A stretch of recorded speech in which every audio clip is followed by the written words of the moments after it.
But do you think, Katie, that this was where Princess Margaret really began to feel that she could actually be herself? I think that escapism and that parallel world for her was part of the charm. It was part of the allure. She wasn't, well, she was photographed there on occasions, but she knew that for the most part she could be there and she would be below the radar, and there were not paparazzi. She was very safe, she was very well protected by the local community. And you know, that wasn't just any local community, that was the likes of Jagger and everyone else who was hanging out at Basil's Again, bar. her celebrity jet-set friends. And Elizabeth and Philip did go over to Mustique. They wanted to see what all the fuss was about, and I think Philip complained terribly at first. And then actually, when he left, sort of told Margaret he could see why she liked it so much. But it was her place. It was her paradise. But it was also somewhere that she completely isolated from London. She couldn't be told what to do. Communications were rotten. She couldn't be told what to do. She was away from her mother. She was away from her sister. She could do what she liked, when she liked, and how she liked. And that's why she loved it. And I think they said that the saying of the era while she was there, what happens on Macaroni Beach stays on Macaroni Beach. There we are. So, yeah, I mean, this Mustique was obviously the ideal escape away from the spotlight until one day it wasn't. Let's talk Rody Llewellyn. So Rody Llewellyn was actually a gardener. He did have some links to the aristocracy. I think he was a baronet, but he was Margaret's junior by about 17 years, so really quite a significant age gap. And I'm seeing parallels with Townsend, you know, back and then. So Margaret having an attraction to maybe not the most appropriate man, but these photos kind of revealed him to be her toy boy, and that was what was splashed across all of the papers. And really quite shocking, not only seeing the affair playing out, the photos really speak for themselves, let's be honest.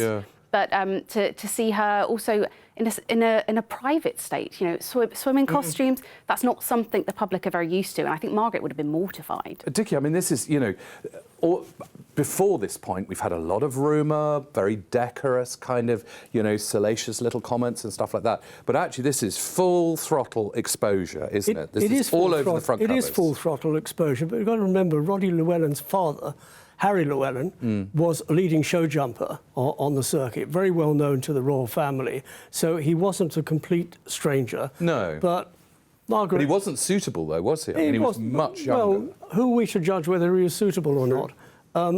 Margaret was lonely. She was desperate for love.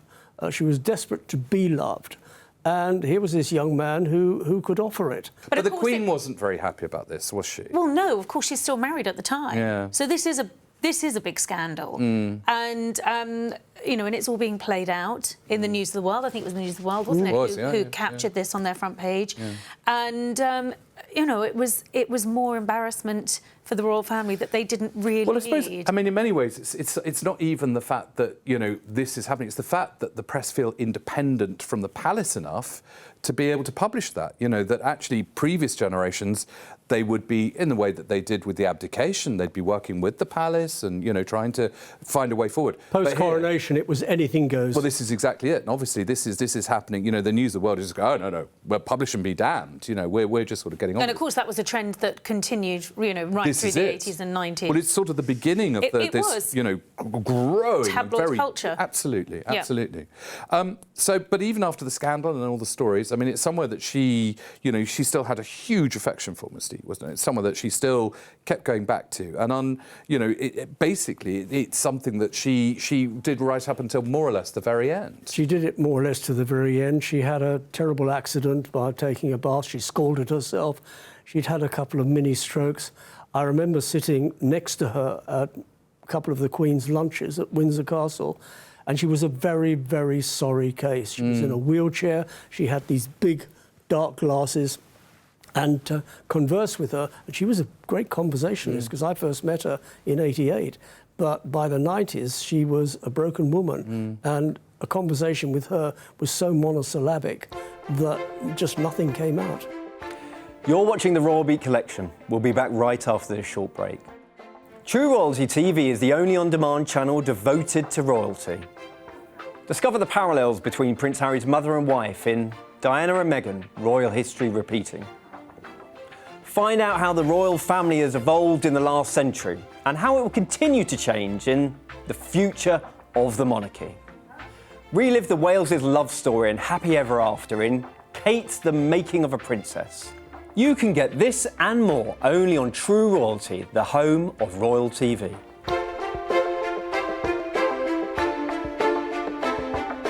You're watching the Royal Beat Collection. Now, that relationship between Margaret and her sister, we've seen it documented and reported in so many different ways. How did you read their relationship, Roya? Were they close? Was there a trust at play? Yeah, they absolutely were. I think, so much is made about how different they were, Margaret being the sort of more spirited, lively one and the Queen being the level-headed monarch.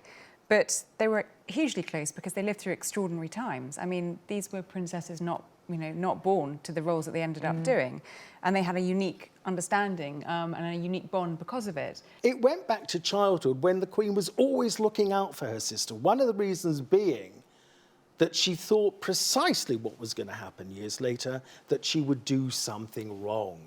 And the relationship between Princess Margaret and Rody Llewellyn was seen by certain people, let's say, as being very wrong. Much later in life, the Queen thanked Rody for taking care of her sister, and she was very gracious about it because he had given her stability, happiness, at a period of her life where she was very down and very miserable. Very vulnerable. And very vulnerable. And so she was very grateful to Llewellyn. It was the worst, the early 70s was probably the worst period in Princess Margaret's life.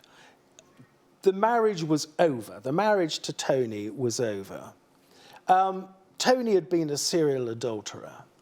Margaret had her dalliances as well, and as a friend of theirs put it to me, was so much easier for you to carry on doing what you want to do if your partner is doing the same thing. But the one relationship that Princess Margaret wanted to work was her marriage. I mean, we talk about the age difference, that there was an older princess dating a younger Rody Llewellyn. Let's just remind ourselves of how old Diana was when it was announced that she was dating Charles and the age he was at that stage in his life. Well, there's a 12-year age gap between Charles and Diana. And Diana was virtually a child when she met the Prince of Wales. And we tend to forget that. I mean, she was only 20 when she married.